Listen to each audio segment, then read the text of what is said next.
How we doing, folks? I'm moving around to the sound of the waiting screen music. I hope you guys enjoy that stuff. We are on episode 10, I think. Let me look. Yeah, we're on episode 10, double digits. Upgrading a little bit too on episode 10 because, if you guys have watched this podcast here and there, you guys have probably seen or just noticed that I've had some production issues in terms of getting things switched over, like when I'm talking about something, getting everything switched over. So now I've done a little bit of upgrading. Episode 10, stepping up in the world. We got 3 flipping monitors, so there's really no possible way I could screw this up except getting my camera blurry like that. So hopefully this seeing everything helps me stay on top of everything. Otherwise, I don't know what to do. But got a lot to talk about this past week, and there was a lot going on. You had Thursday, you had the Clarissa Shields fight, and the PFL, and then I'm just gonna go in chronological order. I didn't see anything from the Bellator fights. I just saw that what was it? I get him mixed up. Douglas Lima, I think it's Douglas Lima. I get him and his brother mixed up. He lost his title to I want to say some Ukrainian dude or something. I don't know. He's undefeated. He's like 26-0 now, I think. So I mean, it was we've had a pretty crazy week, and then we had UFC 263 Saturday, and then also on Saturday we had the Bryce Hall and Austin McBroom fight, which we had a lot to get into. I think I'm just gonna go in chronological order, like I mentioned. We had the Clarissa Shields fight on Thursday.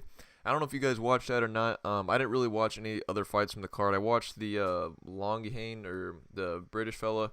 I watched some of his fight, and then I watched fight. There was like 2 fights after that, maybe. I don't remember exactly because I wasn't really paying attention to those fights. I just wanted to see the Shields fight. And oh my god, that Shields fight was so flipping hard to watch. Like, the whole entire first of all, the chick she was fighting was a total trash can, absolute total trash. I mean, I get it. She's only been training MMA for like a couple months, maybe a year. I mean, I understand you're gonna bring her up slow. It's just like boxing, I guess. You're gonna bring them up slow, get the experience, get the confidence up. Chick she was facing was supposed to be a submission person with a record of 3-9. She has a good grappling record, but in terms of MMA, she had 0 submission wins on her record. And then, I mean, just watching her fight, she looked like a trash can with arms and legs. And I mean, I guess there's really no respectful way to say that, but I mean no disrespect when I say that. She's got more balls than me. She's stepping into the cage, but like when she was just she was straight up. She'd occasionally lift that leg up like she was gonna throw a front kick, but she was just straight up, just walking. I'll just stand up and demonstrate. This was her, and then she would just run right in for the flipping takedown. It was just hard to watch. I mean, she was winning the fight too. First and second round, she got her hands on Shields, got her down, and Shields really, the first time she got taken down, I think she got up fairly easily. And if I remember correctly, after that, every time that her opponent got on top of her, I can't remember her opponent's name, Brittany Elkin, I believe, she was doing a good job of holding her down. There was a couple of times too where she had Shields in danger. She had a fully locked out arm, well, not full, yeah, I think it was fully locked out. She went through all the steps. She was on literally 5 out of all the steps you take. I don't know how many, if you're breaking down the armbar, maybe 4 or 5 steps. She was on the final step of doing the armbar, gets it all the way out, and then just somehow loses it. I have no idea how she lost that armbar. It looked like it was tight. It looked like everything was perfect. But she somehow sold the bag on the armbar. And then third round, got her down again, but it started to seem like it was just more of like she maybe might have been gassing herself out, because that was obviously her whole game plan was geared to the ground, because there was a clear speed and power difference on the feet. I just wouldn't want to be on the feet with a 2-time gold medalist Olympic boxer. But I mean, she got her on the ground, and then there were so many times in certain scrambles. As a matter of fact, I might be able to even pull up the picture I'm talking about. There were so many times where when Shields was starting to get better position and start laying down some strikes before the stoppage. There were so many different positions that Elkin was in, that she was just like letting herself stay in the situation, where if she would have just done one little thing, let go of something, moved one little bit, she would have literally been out of the position of getting strikes rained down on her. And on top of that, would have been an even better position, because I mean, she could have like taken her back. Let me see if I can pull this picture up that I'm talking about here. Let me just drop it down there. And then I'm going to do this. Sorry, because it's hard to explain what I'm talking about. But there was a point in time right before where the fight got stopped, that Shields was just sitting there, or that Elkins was just sitting there taking shots and not moving. And if she would have just moved the least bit, she would have been fine. She would have gotten out of the bad position, and honestly probably could have taken her back. Maybe had a chance to submit her. If I can get this to pull up here. I don't think it's going to pull up, though. It's not trying to... Computer's not trying to open this right now. Here we go. Let me switch over to here.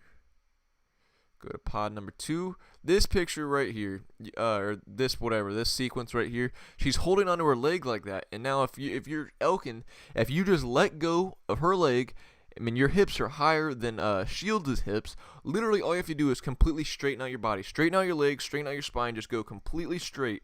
That's going to force Shields' body completely flat on the ground because of the positioning you have, where your hips are on top of her hips. You're in a stronger position. You're going to get more torque, more technique. But the whole time, she's just holding onto her leg and just getting strikes rained down on her. If she just lets go right here, completely flattens her hips down, she's going to have Shields completely flat and then she might get caught in that left arm right there, but she has a lot better chance of getting out of that position than just getting strikes rained down, holding herself in position like that. She could have potentially taken Shields' back, but she just didn't seem like she knew what she's doing. It was just rough to watch. I was really happy too because I was watching that fight. I'm like, thank God, finally the MMA community is gonna have one up on boxing because of all the stuff that's been going on recently. And I was like, thank God we got somebody who's not that good, but experienced MMA fighter at that. Which it didn't really end up going all that well, but it is what it is. Going on to Friday again. I didn't see any of the Bellator fights. I saw Aaron Pico got a submission, and what is it saying? Your YouTube is not receiving enough video to maintain smooth streaming. I don't know what's going on here. Something's going on with my streaming, but we'll see what's going on. Maybe it's because my processor is I might just take this away, take away one of these monitors because that might be the problem. But I didn't see any of the Bellator fights. And then after that, we had UFC 263 on Saturday. I watched pretty much the whole entire card. Actually, I'm going to go ahead and try to pull up see if I can pull up the card from this past week. And so I can just run through everything. That'd make it a lot easier. Hopefully, taking out one of these monitors to smooths everything down. So let me see.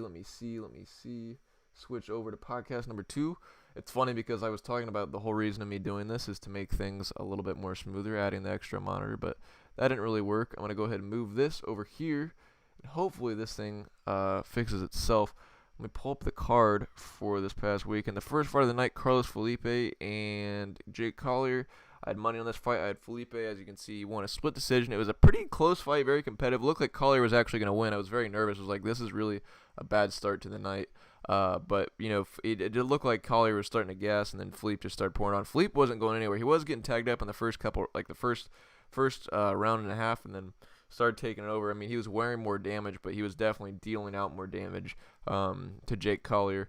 Keeping it going, Faris Ziam. I'm having a hard time saying that. I had a hard time on Saturday too. And Luigi Vedramini. I had Vedramini. If you guys saw my laxative video that I did from Saturday, I uploaded it yesterday. It was a rough video, but I picked every single fight, went through every single fight on the card, all 14 of them, gave my predictions, and the ones I missed, I had to take a shot of laxatives. Verderimi, the Italian stallion, my fellow countryman. Well, actually, I think he was wearing a Brazil flag, but sounds Italian. Failed me, got me my first shot of laxatives. Ziam looked good. It actually looked like in the third round, if Verderimi would have done what he did in the third round, the whole entire fight, just get wild and put Ziam on his back foot, he could have actually won, but end up losing that fight in majority decision. And then we have Chase Hooper and Steven Peterson. Looked like there for a little bit in the entanglements on the ground. Hooper actually could have had him, and I thought that's where Hooper's clear advantage would be, is if he just gets his hands on you, then you're SOL. But actually, it looked like Peterson actually was pretty experienced in the ground. He looked like he was ready to defend certain things. He was getting himself in trouble there for a minute, and then did a really good job just pretty much holding Chase Hooper down and just putting raining down strikes on him, and then on the feet again.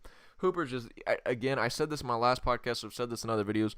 Hooper really just needs to take time. He's 21. He's young. I would take like literally a year, 2 years off. Just take 2 years off.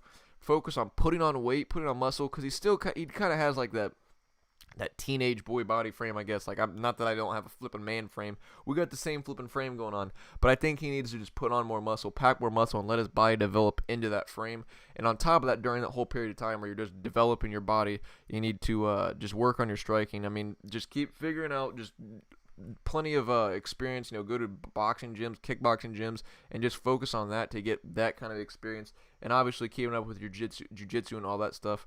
I just think he needs to take time off if he wants to stay in the UFC, because right now I believe he's 2-2 in the UFC. and he's taken a fair amount of damage in some of these fights too that he's lost. So I mean, his first fight it was a dog fight. He started taking over, and I'm trying to think after that he took some decent damage, or he did take some damage in the Alex Caceres fight. After that, the Peter Barrett took some more. Actually, more I think about it, he's taken a decent amount of damage in every single UFC fight he's ever had, and you don't want to be doing that at 21.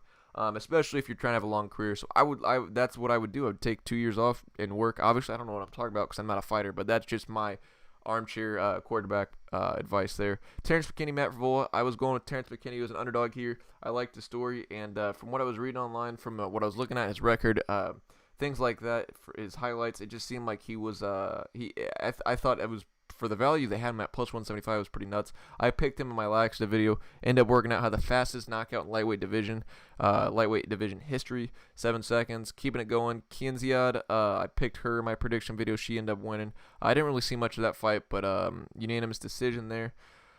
And then on to the prelims, Mazvar Evalaev. I was saying Evalev, but I think the pronunciation is Evalaev. I don't know. Now I'm just messing myself up. Versus Hakeem Dawodu. I had Mavsvar my predictions video. I just thought he just seems like one of those dominant wrestlers, and that's pretty much what the fight was. Third round, it looked like Dawodu was starting to pour it on a little bit, but I just think Evalaev was just a lot more dominant, especially in those grappling exchanges. I just don't want to. I wouldn't want a guy like this, knowing he has a grappling background. I just don't want to fight. So I would not want to fight somebody like that.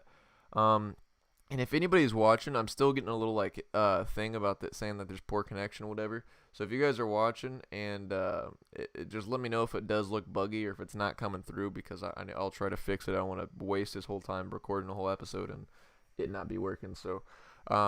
Keeping it rolling though, Lauren Murphy joined Calderwood. Probably, this was a horrible decision. Very bad. I mean, Lauren Murphy definitely won the second round. I'm trying to recall it because I watch these fights.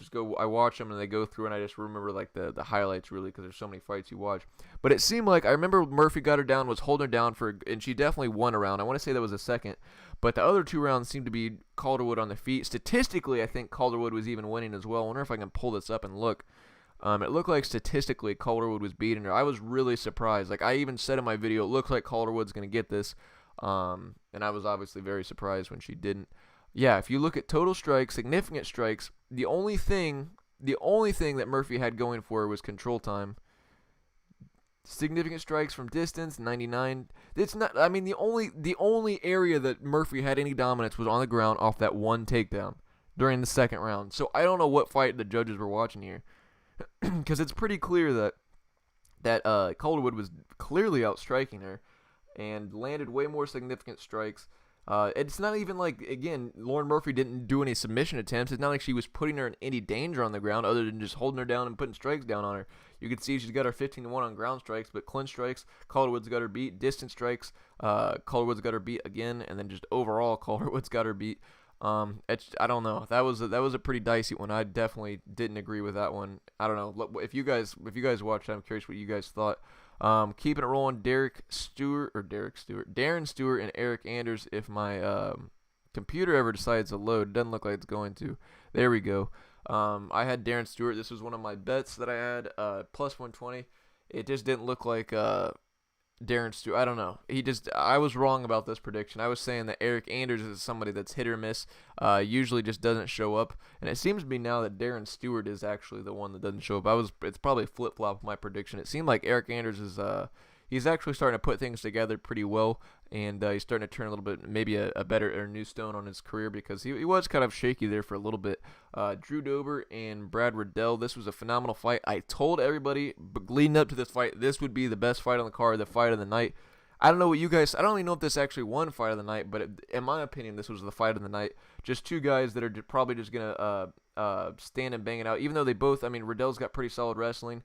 Drew Dober, again, I mean, they would both just get desperation shots whenever someone would get rocked, because they were just going back and forth on the feet, and then when somebody would get rocked, somebody would throw a desperation shot, which was pretty funny, but it got back up, and it was pretty back and forth. It looked like in the first round, Dober was actually going to put Riddell away, and then they just were trading back and forth, and Riddell started tagging up. I think he just started finding his distance and his timing and everything, and kept finding a home for his jab. And actually, I don't know if it was his right hand. I think it was his right hand that just kept tagging up Dober. But yeah, that was a phenomenal fight. And pretty, I mean, I didn't bet on this, but Verdell plus 125. It looks like the underdogs were the story of the night, even though this fight's some BS. Got a gift in my, yeah, I think so. Lauren Murphy definitely got a gift in this fight. But I mean, going through here, let me see how many underdogs won before we get into the main card. We have actually really not that many, because favorite, underdog. We got one underdog, favorite. And then down here, favorite, underdog. So 2 underdogs.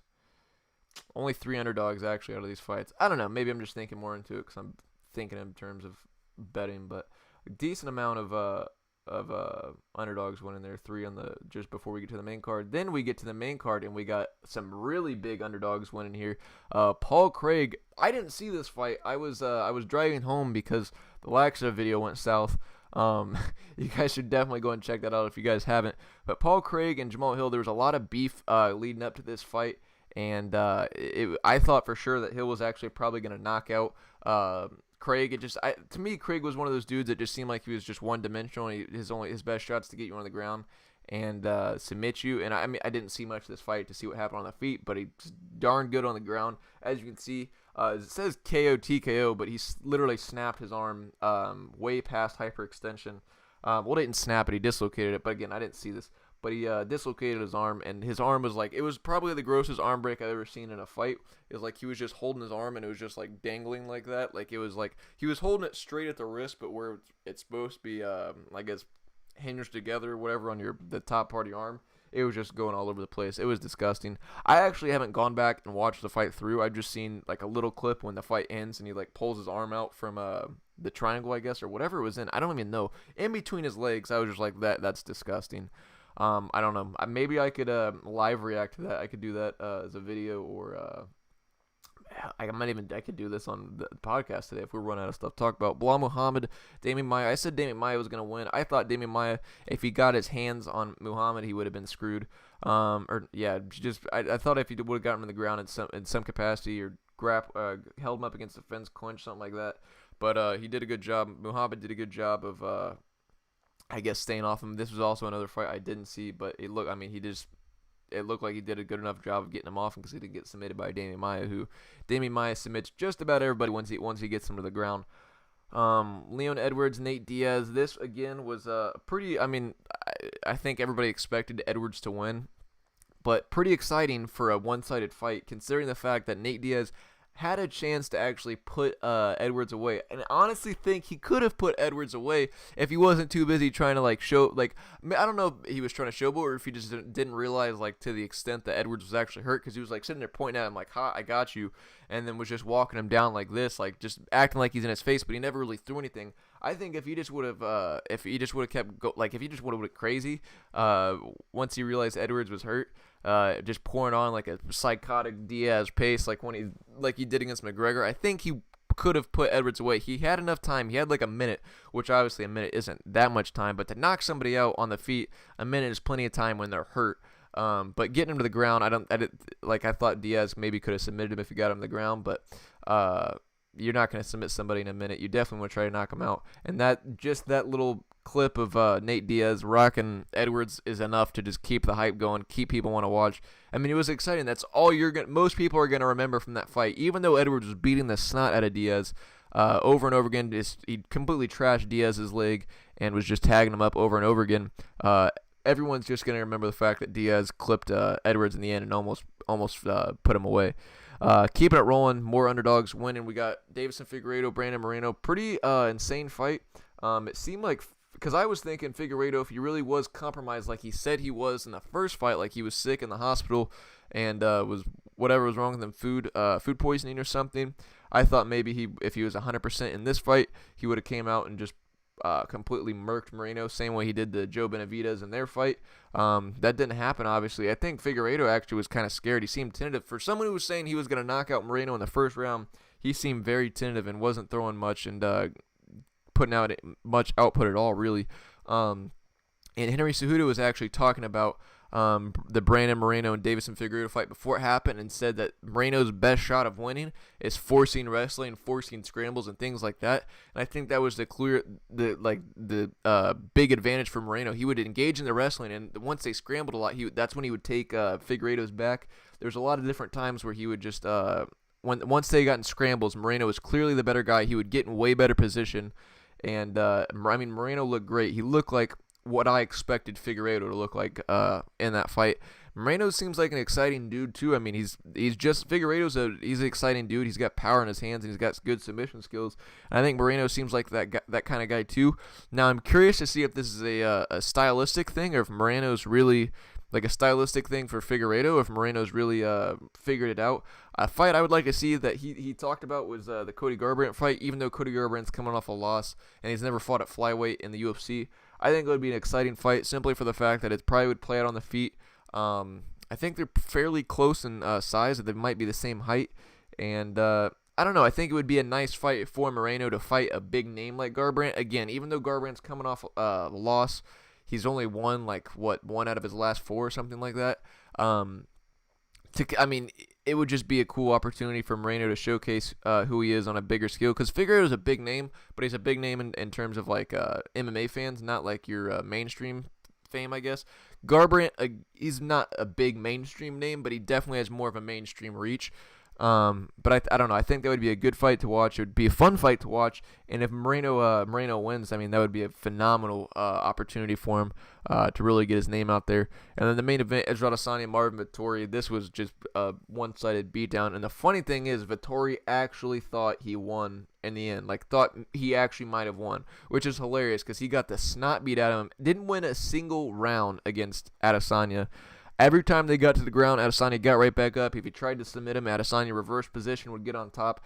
Adesanya, he told Vettori Vettori was gonna know at the end of the fight that Adesanya was just better than him, and I think Adesanya did a really good job of making that clear to Vettori that he was just better than him. He dominated him everywhere the fight went, in every facet of fighting. Standing up, it wasn't even close. He was chewing up Vettori's leg. Adesanya looked great. That was honestly for a one-sided beatdown, it was just.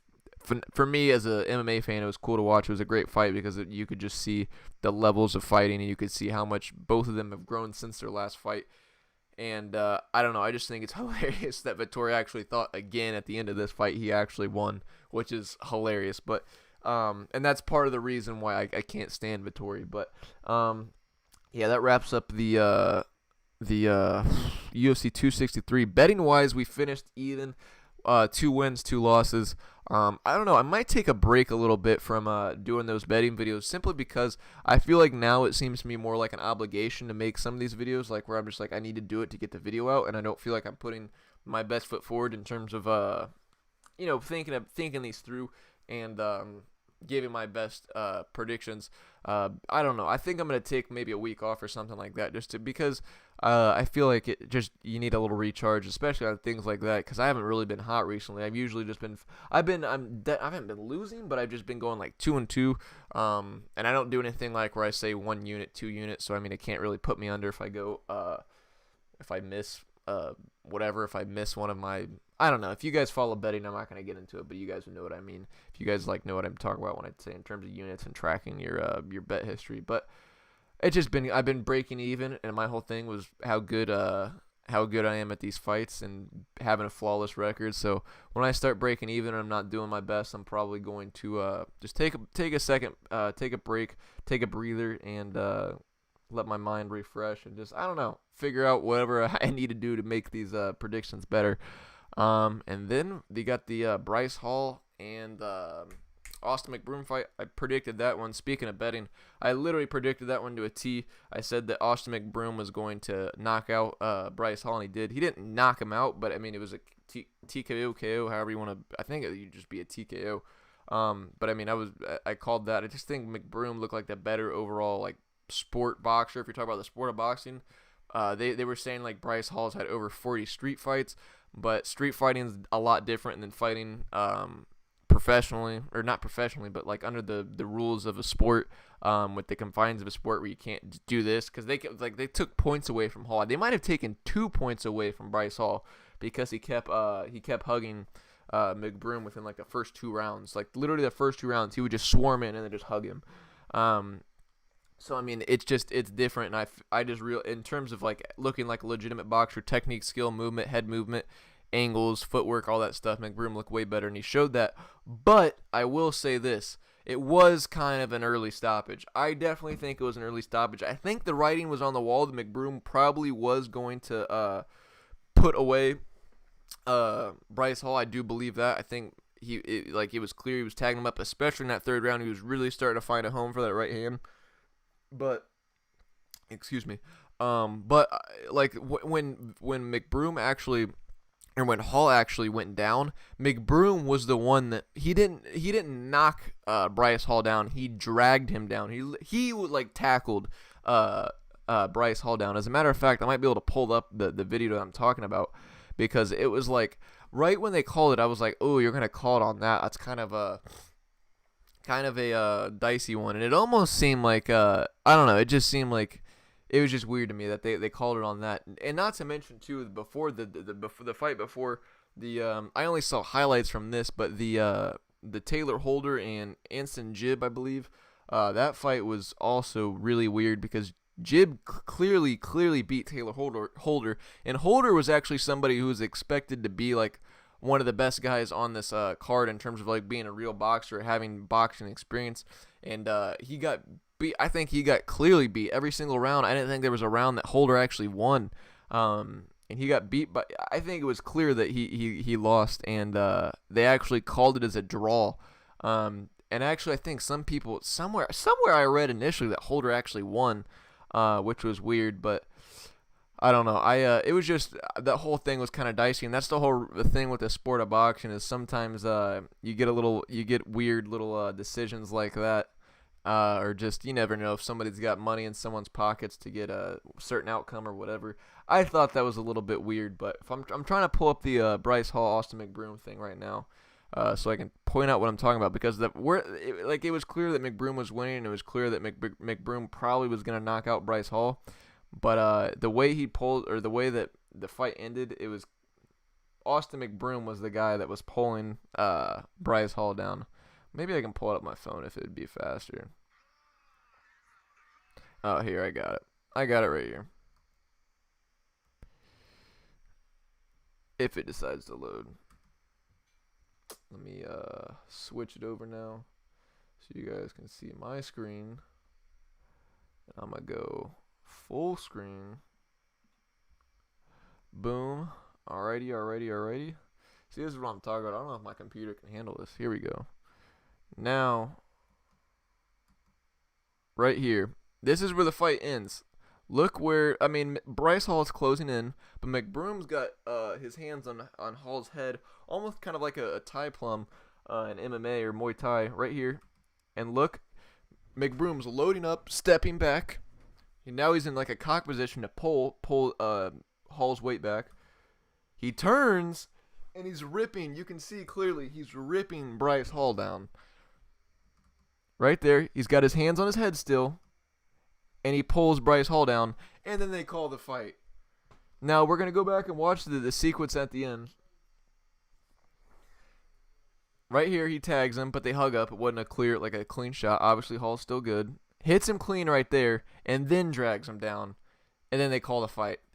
Maybe if you are the ref and you're watching that in real time, it might be hard to be like, oh, okay, it looked like maybe he just got dropped right there. But when you really break it down, that's kind of bad, because he gets hit with a backhand shot, but then gets dragged down, and then the ref calls it off. And when you break down the sequence of when McBroom actually pulls him down, it's like, I don't know, it just looks bad. It's not a good look for whoever the ref was on this, but I don't know. I thought that was a little bit dicey, although I do think it was clear that McBroom was winning. I think McBroom probably was going to put Bryce Hall away, but I don't know. It is what it is. Fight already happened. I'm happy though, because I called that. I said that McBroom would knock out Bryce Hall, but yeah, I think that's everything from Saturday. I'm trying to think. FaZe Jarvis had a flipping brutal knockout of Michael Lee. I think Michael Lee's a TikTok guy. He got knocked out after he was trying to make fake beef with Jarvis. Like when the fight got announced, he was like, yeah, we should make some fake beef or something, make the fight sell better or something like that. And Jarvis like, nah. And then Jarvis goes out there and just completely knocks him out cold. That was pretty sweet. That was probably the best I guess knockout on the card. I don't know if there's any other like knockouts like that. Trying to think what else. We got the Ultimate Fighter coming up tomorrow, Tuesday. We got Ryder Newman and Trayshawn Gore. You guys already know who I'm picking this fight. If you guys have seen any of my other videos or whatever that I've done on the Ultimate Fighter, I got Trayshawn Gore as my overall winner of the Ultimate Fighter season. I'm gonna go ahead and look at Ryder Newman though. I got his Tapology pulled up. They have pretty much the same record. Trayshawn Gore is 3-0, and then Ryder Newman's 3-1, so he just got one more fight than Trayshawn, and he lost his very first fight and has won all of his fights since then. He's on a 3-fight win streak. He's only had 2 finishes though, whereas Trayshawn, I'm pretty sure Trayshawn is 3-0, 3 finishes. I don't know. I haven't seen anything. I haven't watched any tape on Ryder Newman at all. Simply because I'm gonna stick with my prediction. I'm sticking to my guns that I think Trayshawn's gonna win. But Trayshawn, yeah, he's 3-0 with 3 finishes. I just think, or wait, no, I take that back. His first fight was a decision. But actually, if you're looking at overall experience, Ryder's actually a little bit more experienced because he has a lot more amateur experience. But I just believe that it seems like Trayshawn's like a very gifted dude. He's very from the fights I've seen, from him hitting pads. He's got insane power. He's very fast, and a lot of people that know him, a lot of people that are in the know of MMA, people that train with him, current champions. I forget who it was now. There was oh God, I don't remember, but it's a current UFC champion or an ex-champion, because that was my whole thing I was going to say in the podcast. There's people that already are UFC champions that are endorsing Trayshawn Gore that say this dude's really good and he's going to be champion one day. I can't remember who it is, but it's somebody who's either, I don't think they're a champion right now, but they were a UFC champion at one point, saying that Trayshawn Gore is like the real deal and he's definitely going to be a UFC champ one day. So I'm going to stick with the people that know what they're talking about on this, and I believe just from what I watched, he looks like he's the real deal. So I'm going to go with Trayshawn Gore in this one. If we went back to the last fight, Raposo and Ludovic fight, if you guys watched my my live stream when I had the watch along, I called that fight as well. I said that experience-wise, Ludovic was way more experienced, and that's even what Raposo said at the end why he lost, is he was just not as experienced as Ludovic. And that's what Ludovic did. He was getting beat in the first round, won the second round, forced a third, and just won the third. He just made the proper adjustment and won the fight. And that's what an experienced fighter would do. And I think Ludovic looked good, and I mean that's gotta be tough too if you're Raposo. You're the first fight on the Ultimate, or the first fighter picked on the Ultimate Fighter rather, and the first or the second fighter out on the Ultimate Fighter. So that's gotta suck. But you know that's fighting. You know it's not about the flash or who looks the best, who's got the most followers. Because if we're talking about who's got the most followers, Conor McGregor is easily the best fighter on the planet. But I mean, you saw Dustin Poirier. Dustin Poirier is a dude who's paid his dues. He showed up. He's fought fight after fight. He fought the who's who, and he doesn't take easy fights. He doesn't handpick opponents. I guess now he is kind of, because you know he's kind of gotten to the position where he can call shots to make money fights. But I mean, it's just that's fighting. You can't. It's not always the you know, if you got the glitz, the glam, the people behind you, if you're the number one pick, don't let that get to your head, because that doesn't mean nothing. I don't know. I'm just kind of rambling about that kind of stuff, but that's a pretty impressive thing. Even Brandon Moreno, further my point, Brandon Moreno was the lowest seed, the last pick on the Ultimate Fighter the season that he was on. He was in the UFC and then lost like 2 or 3 fights in a row, got cut from the UFC, and then got signed back again a couple years later, and now he beat Davison Figueiredo, who hadn't lost in like God knows how long, a couple years, and was considered, you know, like a very scary dude, a finisher, and I mean he put him away. So that, I mean, that just goes to show you, don't let anything get to your head. Like, you know, if you're the last pick, if you're the first pick, none of that stuff matters. I don't know. I'm starting to ramble, but I think that might be where I wrap this episode up, because I don't want to be rambling on about some all kinds of stupid stuff. I'm sorry I missed the chat. Hello V Gates SVW. I'm still brushing up on my German, but yeah, V Gates. I'm probably gonna wrap this up, so I'm gonna be saying Auf Wiedersehen here soon. Let me I gotta figure out some Oh God, I'm trying to think of some German. Who did you have? Hast du? I don't know. I'm trying to say, who did you have this past weekend in the fights? Did you have in the Diaz fight, the Moreno and Figueiredo fight, and the main event? I was trying to figure out how to say that in German, but I think I was way off. Hast du maybe might be the way to start it, but I'm curious to who you had and how you saw these fights playing out. But pretty exciting weekend. Pretty exciting week overall with the Clarissa Shields on Thursday. I mean, it was back to back to back. If we could have had the Logan Paul fight this week instead of last week, so we would have had Clarissa Shields, Bellator on Friday. Saturday you had Bryce Hall and McBroom, and then the UFC 263. And if we could have had the Logan Paul fight on Sunday, that would have been awesome. Mir geht es gut und dir? Ich bin gut.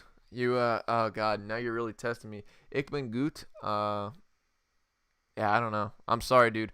I like whenever I get put on the spot. I was looking at my notebook. I got my notebook right here of all my German stuff. But I don't want to be cheating. I'm gonna be sharp though. I'm gonna be sharp. I'm working. I just whenever I get put on the spot, I can't flip and put it together. But ich bin gut. I understand what you're saying. Yeah, but I don't know. I think that's going to probably wrap up this episode. If you guys did not see any of the videos from this weekend, my laxative video, I predicted all the fights for all 14 fights, the ones I missed. I had to take a shot of laxatives. I ended up losing, because I had to take like 8 shots of laxatives versus the 6 ones that I didn't have to take. So the daily recommended dose for laxatives is 7 in a day, and I took 8 in probably a 6-hour span. So that was rough. Crazy thing is though, my stomach didn't get, after just pooping a couple times, this is going to be really gross, but I would poop maybe like once, and then I would just be cool, maybe twice. It would completely clean me out, and then I'd be good. Like after that shot of laxatives, I was good. I was fine. I wasn't really in much pain. I was sweating. I was really hot like the whole night, and then I would just take another shot and be like, oh my God, I got to poop again. And then once I pooped, I was good. It was weird. And even the next day, I thought maybe I'd be jacked up the next day. And I was fine for the most part.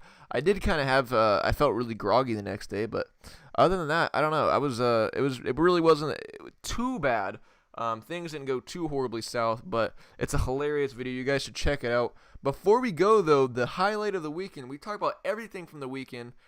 Fighting wise, but the biggest highlight from this weekend, Sports Center top clip, number 1 clip, right over here.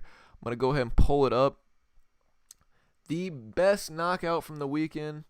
All the cicadas need to stop ducking me. I got better hands than Conor McGregor right here. I'm rattling the bush or rattling the tree. You can see right here. My opponents, see, I'm just like McGregor. I get in their heads. I make them charge forward. I rattled the tree.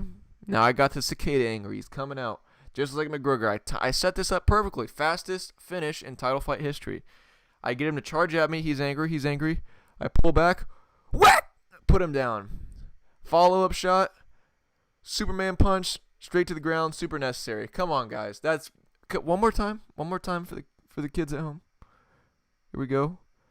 Pull back. This is textbook. Whack! Put him down. Look at it. Everybody's pointing. I'm like, oh my God. Oh my God. And I come in. Super necessary. Bah! I don't know, guys. That's all I got for this weekend. I will catch you guys next week. Obviously got videos coming in this week. I'll catch you guys next week for the recap of the Ige Korean Zombie. I didn't go over that actually, but I'm gonna wrap this up.